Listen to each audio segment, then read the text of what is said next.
अमीश जी, अच्छे यूट्यूब पे वीडियोस बनाना, लाइक्स लाना, व्यूज लाना और चुनाव में जीतना, इसमें फर्क है। भारत जोड़ो यात्रा का जो फर्स्ट अगर ट्रेलर ऑफ प्रूफ होगा वो अगर 2024 के अंदर अगर कांग्रेस पार्टी राहुल गांधी को या इंडिया अलायंस राहुल गांधी को प्रधानमंत्री पद का उम्मीदवार डिक्लेयर करे और उस भारत जोड़ो यात्रा में विश्वास करे और कहे कि हाँ भारत जोड़ो यात्रा सक्सेसफुल हुई है और हम राहुल गांधी को प्राइम मिनिस्टर उम्मीदवार डिक्लेयर करते हैं, तब मैं आपकी बात से अग्री करूंगा कि भारत जोड़ो यात्रा सक्सेसफुल हुई है। इस अलायंस के कोई भी सब नेता खुद जाके अगर कह दें, अगर आप माइक लेके जाओ कहे कि भारत जोड़ो यात्रा सक्सेसफुल हुई और हम राहुल गांधी को प्रधानमंत्री उम्मीदवार डिक्लेयर करना चाहते हैं, 60% अलायंस के लोग अग्री नहीं करेंगे। मेरे हिसाब से जब समाजवादी पार्टी और बीएसपी आई थी उत्तर प्रदेश के अंदर, भारतीय जनता पार्टी का उत्तर प्रदेश में वोट शेयर बढ़ा था और लोकसभा में बीजेपी की ज्यादा सीटें आई थी। इसको आप रिकॉर्ड कर लीजिएगा। राहुल गांधी को अगर इंडिया अलायंस प्रोजेक्ट करेगा इस प्राइम मिनिस्ट्रियल फेज, बीजेपी की 24 में सीटें बढ़ेंगी। Okay Rajkumar Bhati at the point. Okay, आप जिन लोगों को 5 सेकंड भारत छोड़ो का इंपैक्ट है तो आप इनसे कहिए कि ये कहें कि राहुल गांधी प्रधानमंत्री पद के उम्मीदवार होंगे। भाटी जी से आप जिन लोगों को अपने शो में राजनीतिक विश्लेषक के तौर पर बुलाते हैं वो झूठ क्यों बोलते हैं पार्टियों के पक्ष में?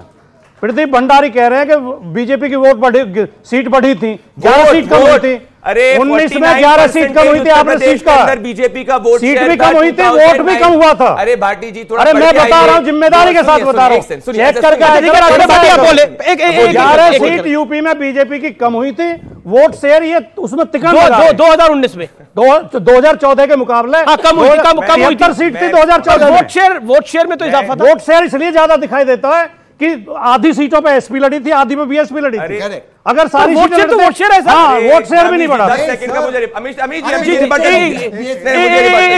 कुछ ऐड करना चाह रहे हैं आप भी कुछ?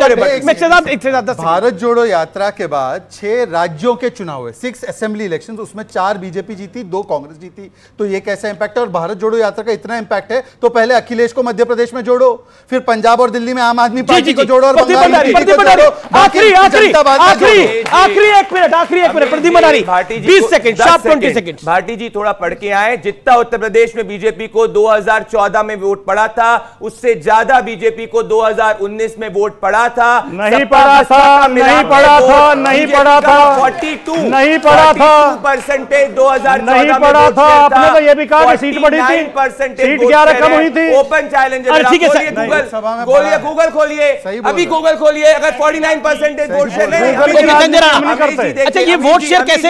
अगर बीजेपी की सीटें कम हुई और सपा बसपा साथ रही तो वोट शेयर तो बड़ा ही होगा या कम हुआ है? देखिए वोट शेयर अलग होता है और 2 दूनी 4 कभी नहीं होते। जब देखिए सपा का वोट शेयर आप देख लीजिए और उसको जोड़ लीजिए बसपा के वोट शेयर से, लेकिन बराबर नहीं हुए थे।